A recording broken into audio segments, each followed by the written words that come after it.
House Speaker Mike Johnson speaking outside a Manhattan courthouse as Michael Cohen testifies in former President Trump's criminal hush money trial. We have the House Speaker talking about how this trial is impacting Trump's campaign, saying he's disgusted and implying that the campaign, the trial itself is aimed at keeping Trump off the campaign trail. And I want to bring in our executive editorial producer, John Santucci.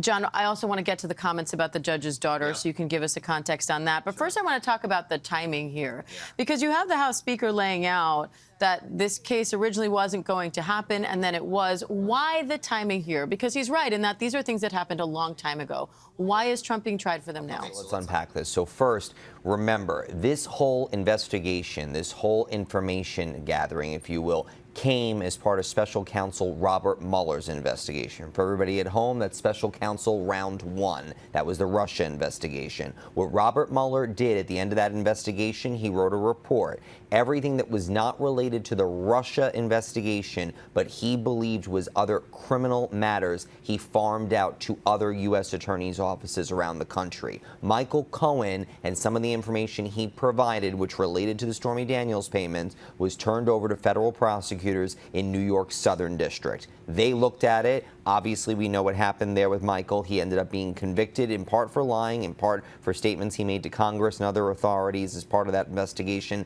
was sentenced to multiple years in prison, ended up getting cut short because of COVID.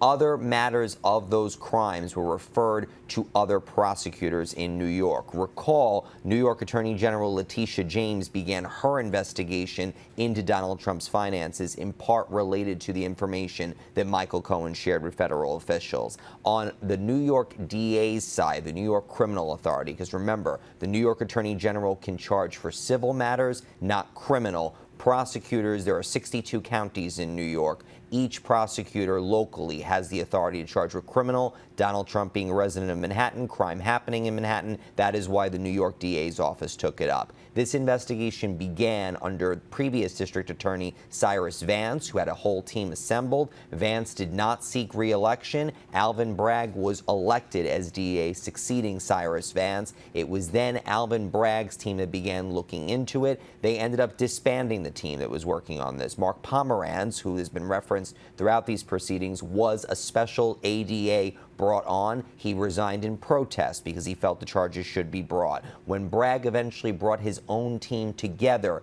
they looked into it. They began presentations to a grand jury. Did take time because they had to start in part from scratch, but here we ended up with this indictment about a year ago this time. Recall, Donald Trump was indicted in March of 2023. That's part one of how we got here. Now, as far as some of the other comments he made about Michael Cohen being a liar, being convicted for lying, that is true. There were part of the charges that he was convicted in New York Southern District that were for lying to federal officials, lying to Congress. However, let's be clear, prosecutors in this case, in their opening statements, as you well know, Diane, said that. And they know that before Michael Cohen gets off the stand, they need to get ahead of those comments again, because it's exactly where Donald Trump's team is going to lie. And then obviously, you know, look, he talks about Donald Trump not being able to campaign. You made the great point yesterday, and we talked about this earlier, Rachel. He can campaign when he's not in the courtroom, right? But this is different. This is criminal court. He has to be in this courtroom. It's not like the civil cases that he could